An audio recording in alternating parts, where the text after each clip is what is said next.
Lights out on the hour. It is the hour of the time. Lights out for the purpose of your body, soul, and mind.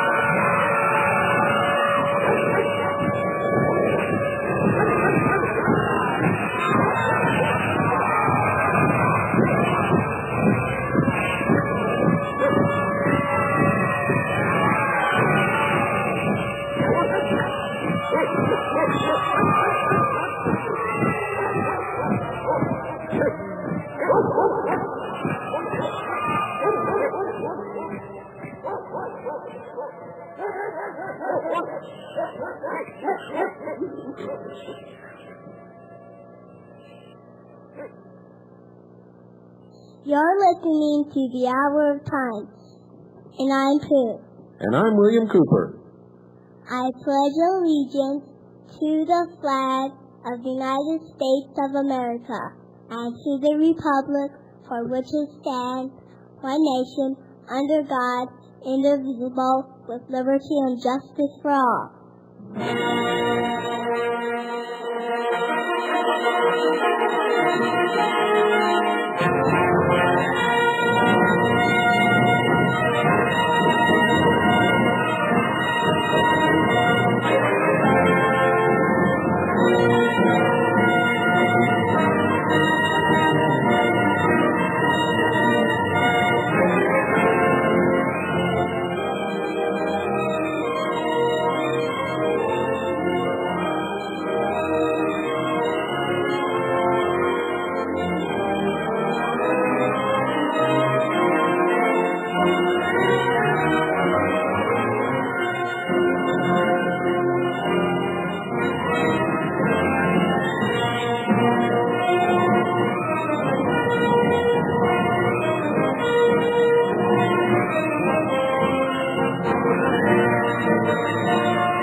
Well, folks, did you ever get the feeling that you're just an actor in one of these Star Wars movies? Because sometimes I feel that way. Insanity is going on. Bill Johnson lied today to Congress. Lied.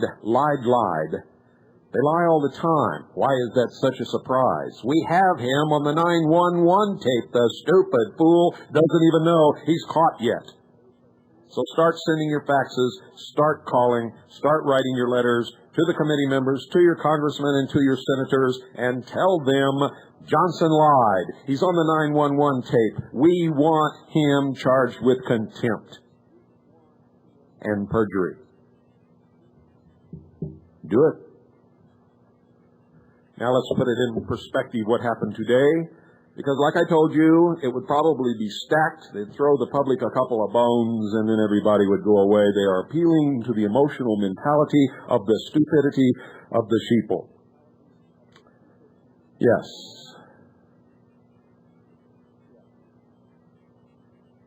And this is from one of our station chiefs. A good 6 hours have passed since I just about lost it this afternoon listening to the live coverage of the Waco hearings, which have been broadcast on KGOU-FM, our local national public radio.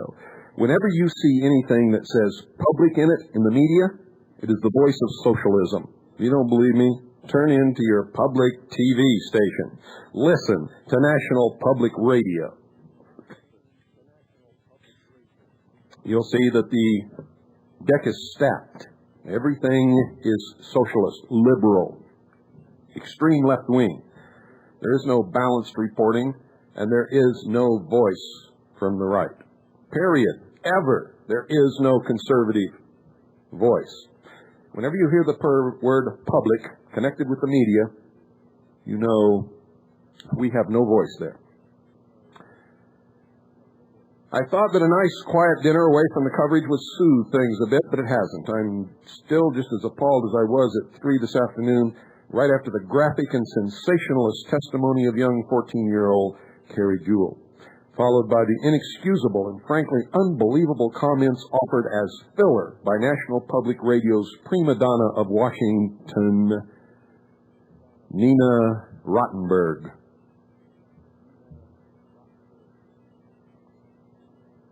I wonder how many of you heard it. I didn't. But I've been having reports all day from everyone. I've been very busy today and was up most of the night because of this and many other things that are going on. Now, I remember when Carrie Jewell was taken away from her mother, who was a Branch Davidian, by her father. And this was all done in conjunction with the Cult Awareness Network. At the time, this young girl was examined by social workers and by the child welfare people, children's welfare people in Texas, and she had not been molested at that time. She had 4 years with her father in the Cult Awareness Network, and all of a sudden, now she is recounting graphic molestation testimony. Now, I don't want to hurt that little girl, and I'm not going to criticize her. Never. And maybe she was molested by David Koresh. I don't know. You don't know. None of us know. And David Koresh is dead and cannot defend himself. But the public is going to say the stupid, emotional sheeple who do not use their intellect, who are beasts of burden and stakes on the table by choice and consent, will say, oh, then this whole thing was justified. And the left is going to see, these right-wing fanatics were wrong. But we're not wrong. We're not wrong at all. You see, we believe that if children were molested, an investigation should have taken place. There were, in fact, 2, which exonerated everyone who lived there, including David Koresh. It's on the public record. If David Koresh was guilty of molesting children, he should have been arrested and prosecuted by the local authorities, and that's where the venue and the jurisdiction lies. And we would be wholeheartedly behind it and for it if that were the case. You see, this is a red herring. It's to take you away from the real issue. The real issue was that the BATF had no business there. They lied from day one, and they're still lying today, as was proven by the testimony of Bill Johnson.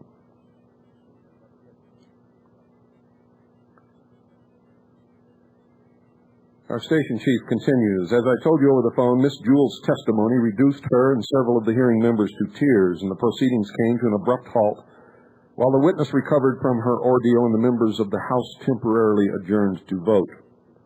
I have to admit I was crying too. I had to pull my car off the road, weep a little, and then find a payphone so I could call in a report. I wasn't crying because of Miss Jewell's step-by-step account of alleged sexual molestation at the hands of David Koresh when she was 10 years old. That was bad enough. What put me through the ringer were the comments made by Nina Rottenberg. Ms. Rottenberg has forever contended that the Waco hearings are unnecessary because, in her opinion, the law enforcement agencies of the federal government did nothing wrong before, during, or after the Waco massacre. That is a lie. Barefaced lie. It's been proven over and over again. Everything they did was a lie, was illegal, unlawful, uncalled for, unnecessary, was outright murder. She continues. It was precisely this point of view that she propounded 2 Sundays ago on David Brinkley's morning program. And whenever she talks about the need for these hearings, she has laughed, and sounded as if she could hardly contain her scorn for the poor, ignorant fools who believe our lily-pure government could ever do anything to hurt anyone. If the Waco hearings were intended to review the actions of the BATF and the FBI in regard to a specific law enforcement action, a venue, jurisdiction, proper procedure, that all went out the window as soon as Miss Jewell appeared in the panel of witnesses. She was very young, extremely attractive, and was appropriately trembling in her speech, stopping occasionally to choke back tears. It was the best picture of 1995 by all accounts. The idea of reviewing the BATF and FBI was immediately replaced by a long period of questioning, during which absolutely nothing occurred but maligning the dead. David Koresh cannot defend himself, and even if he was, as is suggested, a man of totally evil intent, that still is not a federal offense requiring the intervention of the Bureau of Alcohol, Tobacco, and Firearms and the Federal Bureau of Investigation. It was a matter for the local sheriff and the local police and the local state law enforcement agencies. And that is the real issue. It always has been, always will be, and we are not going to let you deviate anyone from those facts. The crimes of which he was accused today are all, every one of them, state matters, and absolutely none of them were listed in the warrant. And the federal government would never have been brought into the picture if sexual abuse or child abuse had really been at issue. For several hours after the big shock, the hearings took a turn for the worst, where nothing was accomplished except a furtherance of every evil accusation which has ever been made against David Koresh and the Branch Davidians, none of whom could defend themselves, face their accusers, or set the record straight. It is a monkey trial, only it's not like the one that was conducted calling into question the teaching of creationism versus evolution. No, in this trial, the monkeys are sitting on the committee. If you watch closely, you'll see and hear them act like monkeys and talk like monkeys. You see, because they think the nation is so stupid that we're going to fall for this emotionalism and condemn those people and exonerate the Bureau of Alcohol, Tobacco, and Firearms and the Federal Bureau of Investigation and the butcher Janet Reno and her accomplice from sack to sack Clinton. But we are not ever, as we have stated over and over again on this broadcast, no, sir, it's not going to happen. And let me ask you something. If David Koresh's alleged sexual promiscuity, hopping in and out of bed with every female that came along, no matter what the age was, is really the issue, then why has not the Bureau of Alcohol, Tobacco, and Firearms raided the White House and pulled Bill Clinton out of his bed and shot him and burned down the White House and killed everybody else in there?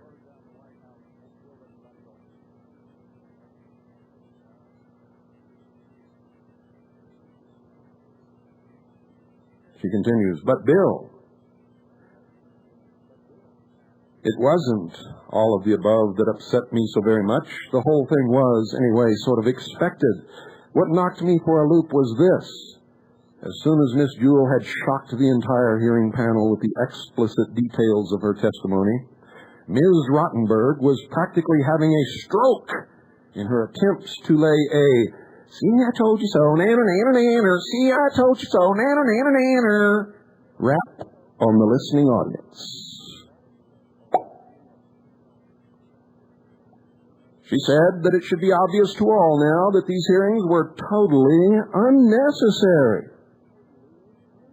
You see, because David Koresh diddled a little bit with the females around, it's okay for the federal government to go in, use tanks, armored personnel carriers, military, helicopters shooting down through the roof, CS gas, fire, and murder everybody. Never mind, they were trying to serve a warrant that they didn't even have. They left it behind. You see, they didn't want to serve a warrant. They lied. They didn't go there to serve a warrant. They didn't knock on the door. They got out of those cattle cars shooting David Koresh stood in the door waving his arms saying, "Wait, stop, please. There are women and children in here. Let's talk. Please don't do this. Let's talk. Stop." They shot him. They're liars. Scum-sucking, Nazi, jackbooted Gestapo scum liars.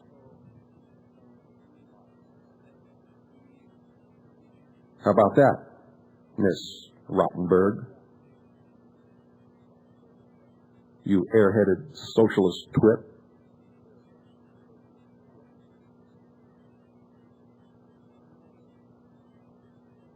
She said that it should be obvious to all now that these hearings were totally unnecessary and that the raid on the Branch Davidians was justified and reasonable.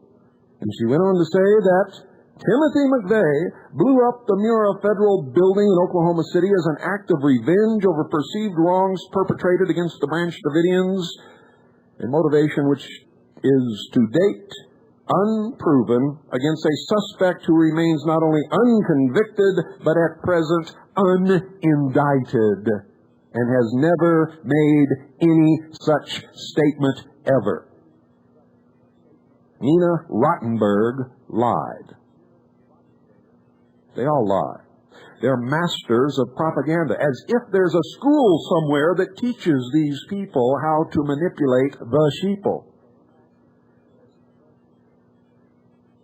Ms. Rottenberg, having made herself judge, jury, and executioner in the Oklahoma City bombing case, then stated that McVeigh blew up the building for no cause whatsoever because, obviously, she said, the Waco massacre was a righteous act carried out by dedicated civil servants, innocent law enforcement personnel.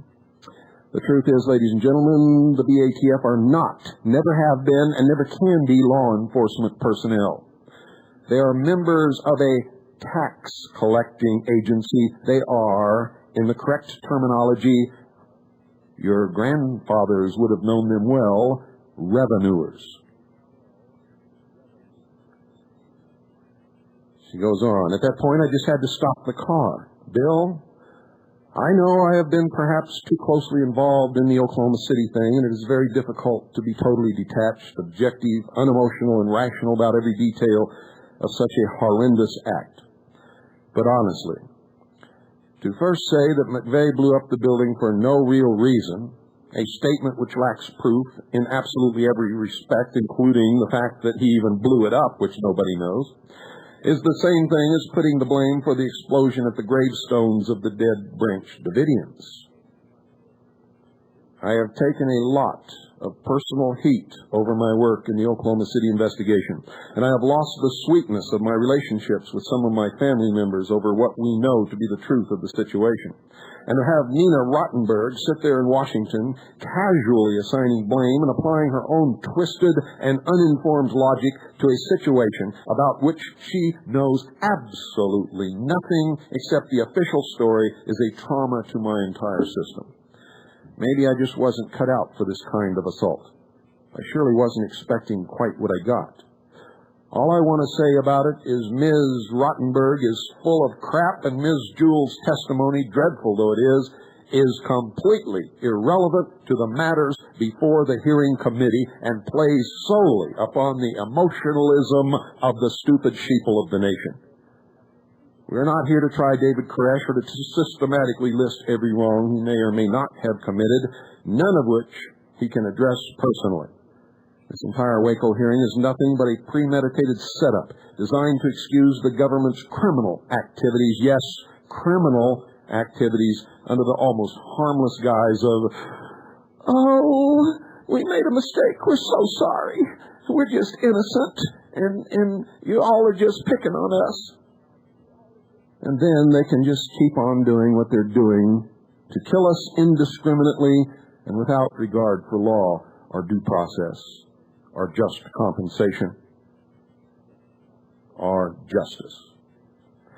I'm just sick, Bill, just sick.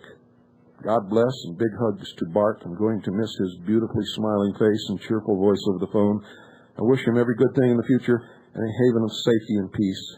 Good night, Michelle. So there you have it. in perspective the way it should be by someone other than myself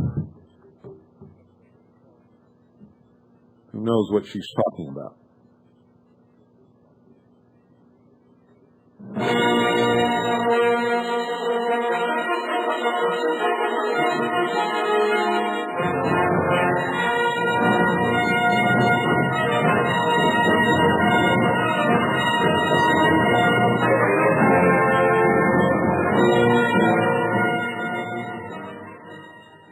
Oh, yes. Remember in the mystery series, I revealed to you the complicity of the Walt Disney Studios and Walt Disney himself in the secret societies and in the intelligence community and in the propaganda aimed at our children over the years.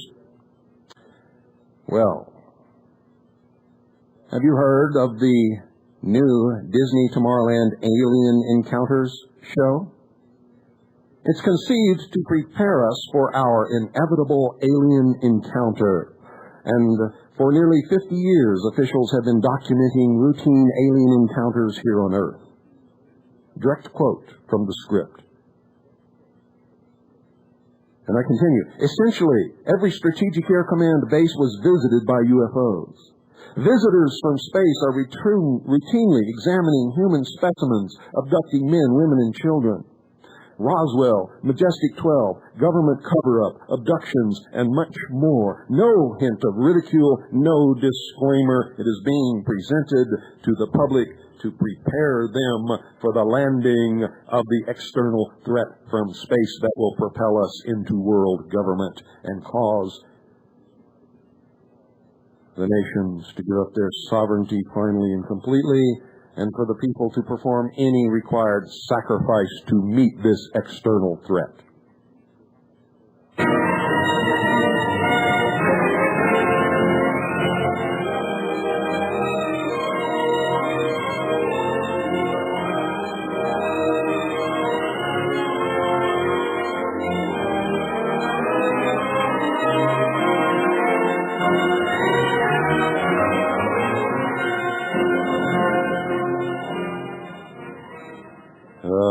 Can't you just feel the force? Where is Luke Skywalker when we need him? 31, United States Code, Department of the Treasury, SubChapter 1, Organization, Section 301, Department of the Treasury. Section 302, Treasury of the United States. Section 303, Bureau of Engraving and Printing. Section 304, Bureau of the Mint. Section 305, Federal Financing Bank. Section 306, Fiscal Service. Section 307, Office of the Comptroller of the Currency. Section 308, United States Customs Service. 309, Continuing in Office. Subchapter 11, Administrative. General authority of the Secretary, Working Capital Fund, investment of operating cash, blah, blah, blah, blah, blah, blah, blah. No Internal Revenue Service or Bureau of Alcohol, Tobacco, and Firearms in this list or in this chapter, Section 301 to 309. They are not listed as an organization or agency of the Department of the Treasury. That's right. Federal Register, Wednesday, December 15th, 1976, center column, lower part. The term Director, Alcohol, Tobacco, and Firearms Division has been replaced by the term Internal Revenue Service. Starting to get the picture. Federal Alcohol Administration, 27 USCS, Section 20. I believe it's 1. Yes, 201. Short title, this Act, 27 USCS, subsection 201, its sequitur may be cited as the Federal Alcohol Administration Act. History, ancillary laws and directives, transfer of functions. Federal Alcohol Administration and office of members and administrator thereof were abolished and had their functions directed to be administered under direction and supervision of the Secretary of Treasury through the Bureau of Internal Revenue, now the Internal Revenue Service. in Department of Treasury by Reorganization Plan Number 3 of 1940, which appears as 5 U.S.C.S. Section 903. Note, see also subsection 8 and 9 of such plan for provisions relating to the transfer of records, property, personnel, and funds, etc. Do you even know what I'm talking about? You've been scammed again, folks. This is the foundation creation document for the Bureau of Alcohol, Tobacco, and Firearms. Department of the Treasury Order, date June 6, 1972, number 120-01, subject, establishment of the Bureau of Alcohol, Tobacco, and Firearms. By virtue of the authority vested in me as Secretary of the Treasury, including the Authority and Reorganization Plan Number 26 of 1950, it is ordered that 1. The purpose of this order is to transfer, as specified herein, the functions, powers, and duties of the Internal Revenue Service arising under laws relating to alcohol, tobacco, firearms, and explosives, including the Alcohol, Tobacco, and Firearms Division of the Internal Revenue Service, to the Bureau of Alcohol, Tobacco, and Firearms, hereinafter referred to as the Bureau, which is hereby established. The Bureau shall be headed by the Director of the Alcohol, Tobacco, and Firearms, hereinafter referred to as the Director. The Director shall perform his duties under the general direction of the Secretary of the Treasury, hereinafter referred to as the Secretary, and under the supervision of the Assistant Secretary, Enforcement, Tariff, and Trade Affairs and Operations, hereinafter referred to as the Assistant Secretary. 2. The Director shall perform the functions, exercise the powers, and carry out the duties of the Secretary in the administration and enforcement of the following provisions of law. A. Chapters 51, 52, and 53 of the Internal Revenue Code of 1954 and Sections 7652 and 7653 of such code insofar as they relate to the commodities subject to tax under such chapters. B. Chapters 61 to 80, inclusive of the Internal Revenue Code of 1954 insofar as they relate to activities administered and enforced with respect to Chapters 51, 52, and 53. C. The Federal Alcohol Administration Act, 27 United States Code, Chapter 8. Do you even know what I'm talking about? Page 2. Under I, Section 414 of the Mutual Security Act of 1954, as amended, 22 United States Code 1934, relating to the control of the importation of arms, ammunition, and implements of war.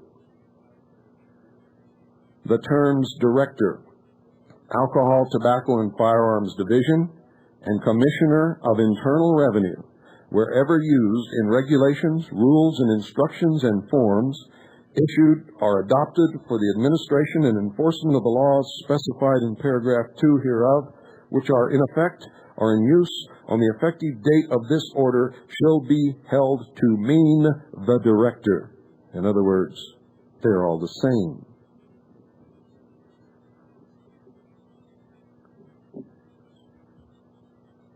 Page 3.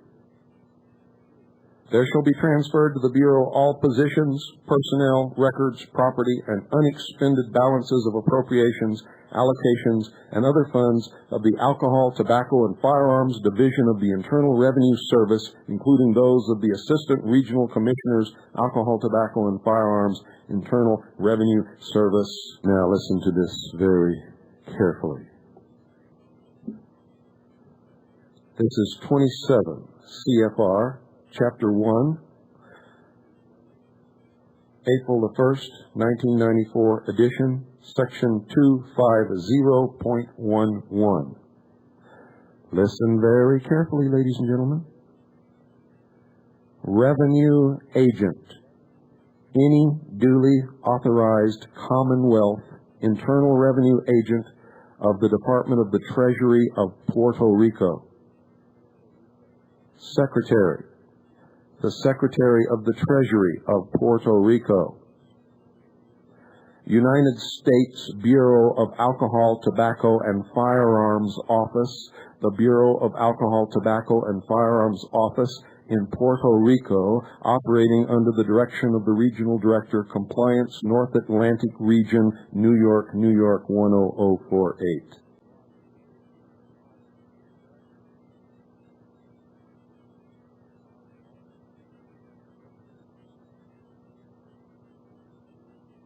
Do you understand?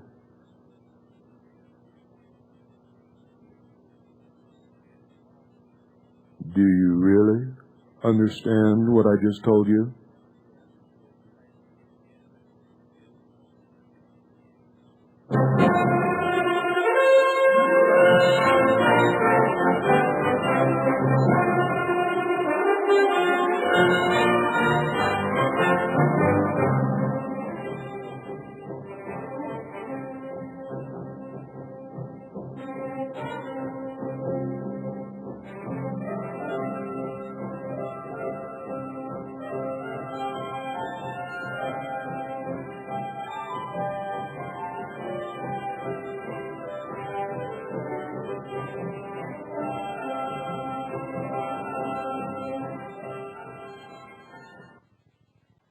Real money. The only real money in the law. I know you haven't received your issue of Veritas yet, but when you do, you're going to find out that what you have in your pocket is not money. Never was, is not, can never be.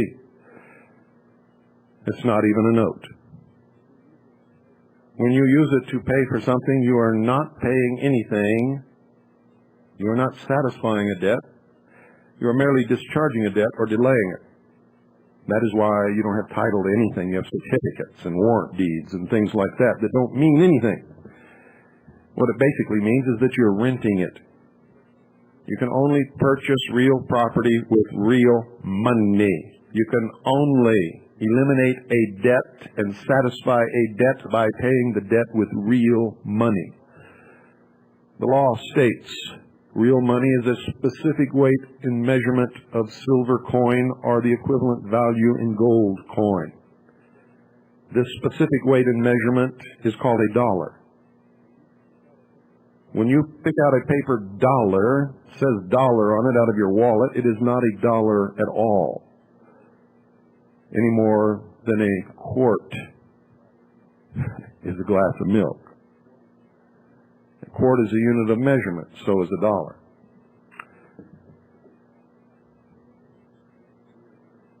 Most of you have never seen real money, never touched it. Some of you, of course, have. I suggest you call Swiss America Trading.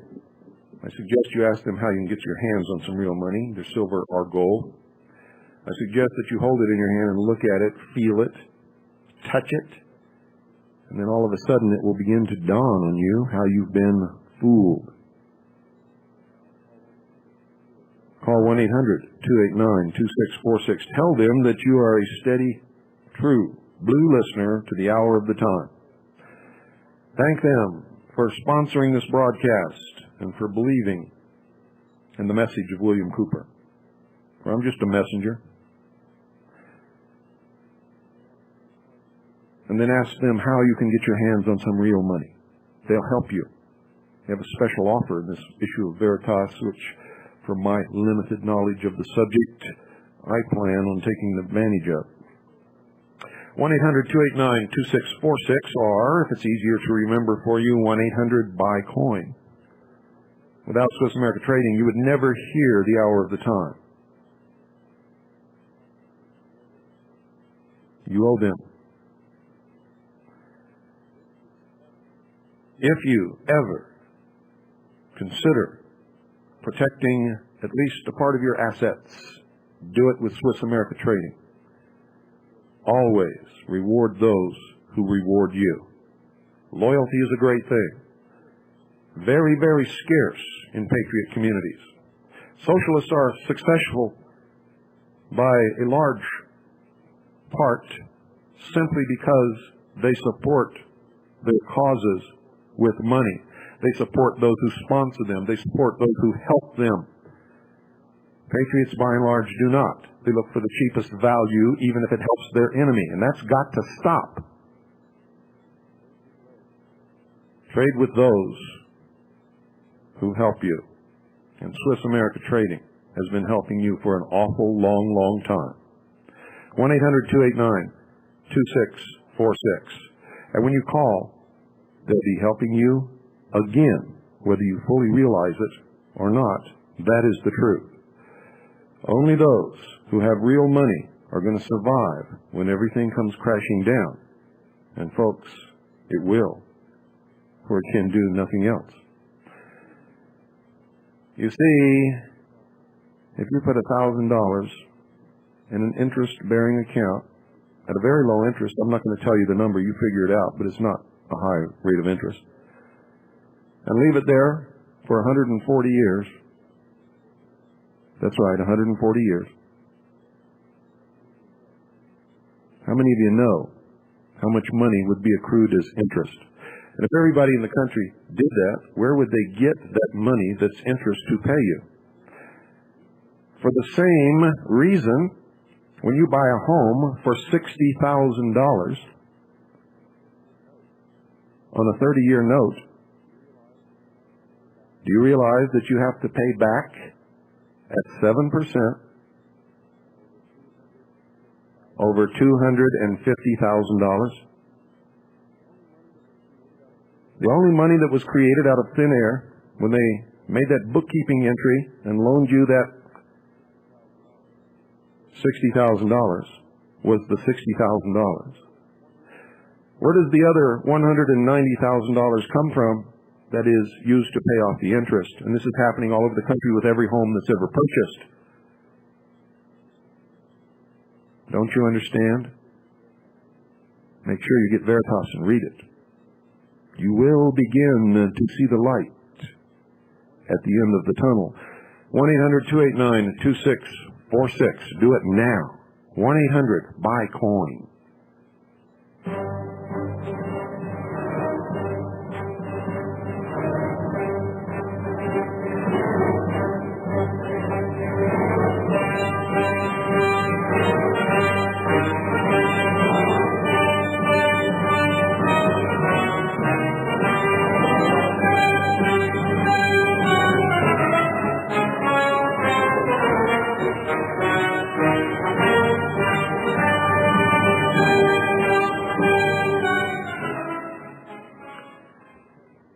Now I'm going to give you some key questions to ask any tax attorney, CPA, or income tax or untaxed expert that you may know.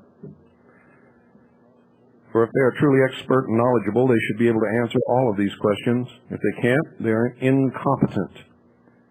Incompetent. Your tax expert needs to know the answers to all of these questions to deal with the alleged Internal Revenue Service effectively, whether you're filing an income tax return or not. Without your expert having all of this knowledge and more, you could be in danger of criminal prosecution simply because of ignorance, not because you've really done anything wrong. Number one, how many Internal Revenue Services are there? If the answer is one, your expert has already failed this test, and so have you. For to date, we've found at least 30. That's right. And depending on your circumstance, depends upon which one of those 30 you're dealing with. You may be dealing with several. Number two, in which tax class or classes is a Form 1040 official class? Are you filing a Form 1040? Are you filing it just because you think you're supposed to file it? Is it the right form for you to file? Number three, how many tax classes are there? And what are they? And to whom and what do they pertain? Number four, what is so unusual about tax class 6 and what agency is in charge of this tax class? Number five, why can a 3-digit computer paragraph code such as a 515 never refer to a Form 1040? To what form does it refer? Number six, how many items are in the sequence of a letter 516? What are they? And what does this signify to your client? Number seven, what is an IMF? 8, what is a BMF? 9, what is a NMF? 10, what is a liability transcript? 11, what does a TC-150 on an IMF designate, and where is this information found? And I can go on and on. In fact, I have 80 such questions here. Number 47, what is the difference between an audit and an examination, and who is legally subject to each? Number 53, what is the difference between a taxable and non-taxable 1040 and 1120? Where in the operations manual is this found? Which have you been filing? And what blocking series numbers denotes that fact? Number 54, where is the only service center at which I may lawfully file a 1040? And where is this found in statute? 55, what is Operation Phoenix? Number 64, have you read Internal Revenue Manual 3 in its entirety, all 20,000 plus pages? If not, you cannot deal with these people. Number 62, have you read the delegation orders of the Internal Revenue Service, Bureau of Alcohol, Tobacco, and Firearms, and Customs Service? By the way, we finally discovered Lars Hansen is a customs officer. For many of you, that won't mean anything. For many of you, it will. 67, what does the Federal Alcohol Administration have to do with the IRS?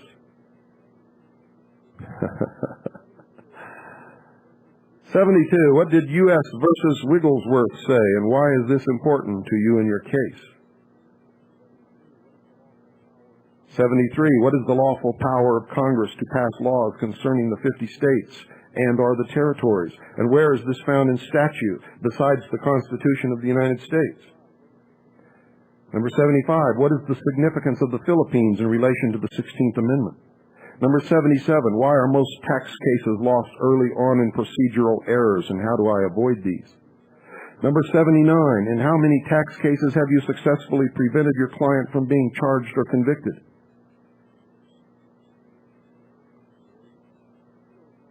Number 80, if you don't know the answers to all of the above questions, what makes you qualified to handle anyone's taxes, including your own? And remember, I just read you just a little few of these.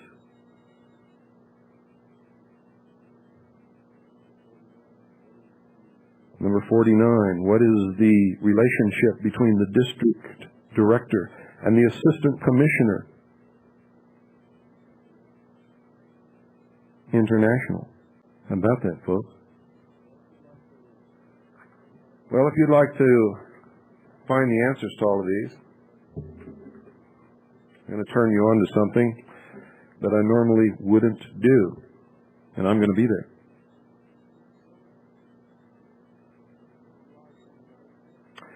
On July 29th at 9:30 a.m. to 5 p.m. in Phoenix, Arizona.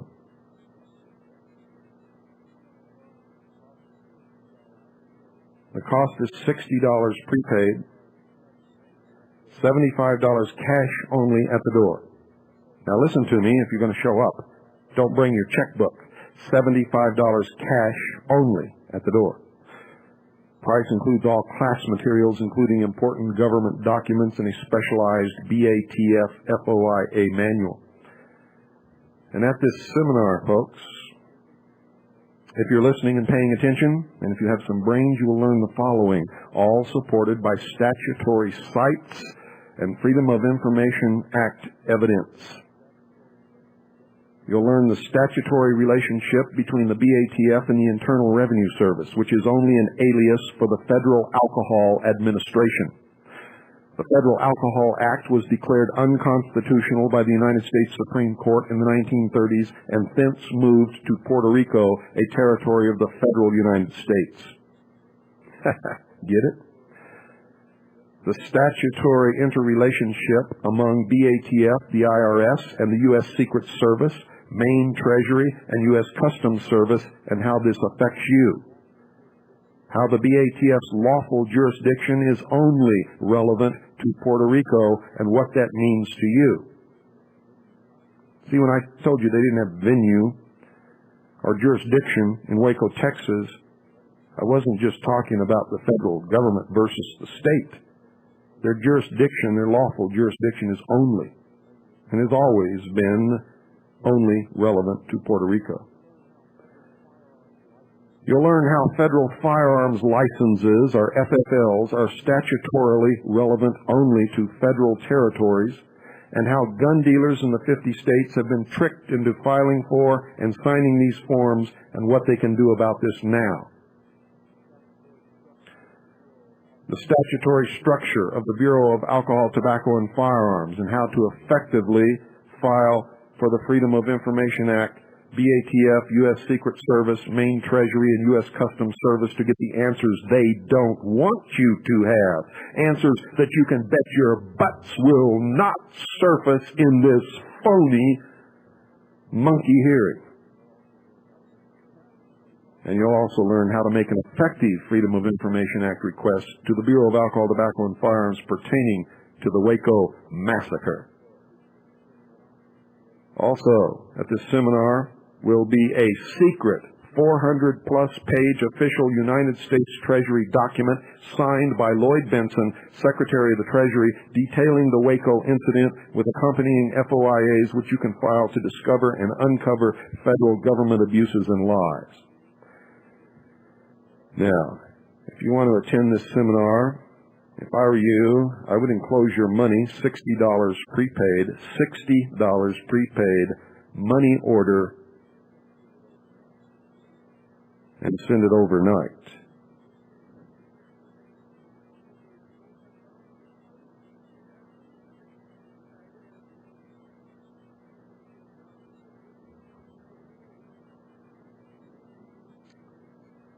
And I'm looking, oh, here it is. Send it overnight. Send $60 to reserve your space at this seminar. To Wayne C. Benson. Wayne C. Benson. 405C. That's 405C. South Beeline Highway. That's 405C. South Beeline Highway. Payson, spelled Payson, Arizona. Payson, Arizona, 85541. That's Wayne C. Benson, 405C, South Beeline Highway, Payson, Arizona, 85541. For information, you can call this number. Do not call tonight. The number is 520. That's our new area code. If that doesn't work, try 602. In some areas of the country, the 520 has not kicked in yet. So if it doesn't work, try 602. It's 520-472-1022. That's 520-472-1022. After July 21st, there will be no refunds on cancellations or prepaid tickets. There will be no refunds on cancellations on prepaid tickets after July 21st.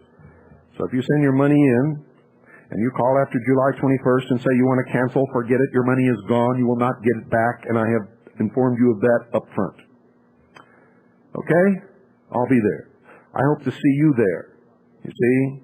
Because this guy knows a lot more than I know, and I want to learn what he knows. And we're going to have him as a guest on this broadcast probably for 5 or 6 nights in a row, because what he's got to say is just incredible, but it's not going to be for a while, and you're not going to learn on this broadcast what you're going to learn in that class or that seminar in Phoenix. Now, if you want to show up and pay at the door, it's at the Holiday Inn at 2532 West Peoria and Interstate 17 Freeway. That's Holiday Inn at 2532 West Peoria and Interstate 17 in Phoenix, Arizona. July 29th from 9:30 to 5 p.m. That's 9:30 in the morning to 5 p.m. Holiday Inn at 2532 West Peoria, and Interstate 17 Freeway in Phoenix, Arizona, July 29th, 9:30 a.m. to 5 p.m. Okay, I've said a mouthful tonight, folks. And we've still got a little bit of time left. I'm going to let you say a mouthful, because to tell you the truth, we've lost Bart. I don't know if the paper will still be as good as it has been. These young people who came to put this paper together have far surpassed my wildest dreams. No, Bart is not in jail. His parents, his girlfriend, his relatives, his uncle and aunts just have raised holy hell over him being falsely charged with this phony setup, betrayal by turncoats. It could have ruined his life forever. It would have been a terrible thing. He's like a son to me. I'm really very upset at losing him. And you know what? He was so afraid that I would be angry with him when he told me. He's not a coward. He's not afraid. He just cannot allow his family, his loved ones, to suffer as they are suffering over this, and so he is going back home. I love him. I will miss him. I wish him all the very best and will always be there whenever he needs me, and I'm sure that he will be there if I ever need him again also. Good evening, you're on the air. Another poopy diaper. You know something, folks? You know, I better not say it. I just don't like most of you right now. I really don't. I'm pretty disgusted. I've been fighting this battle a long time. It seems like all we get is just more and more crap heaped up on our heads. And I'm just sick of it. So, you know, I think I have a right to say this. All of you just go kiss off. If you don't like it, stick it where the sun don't shine.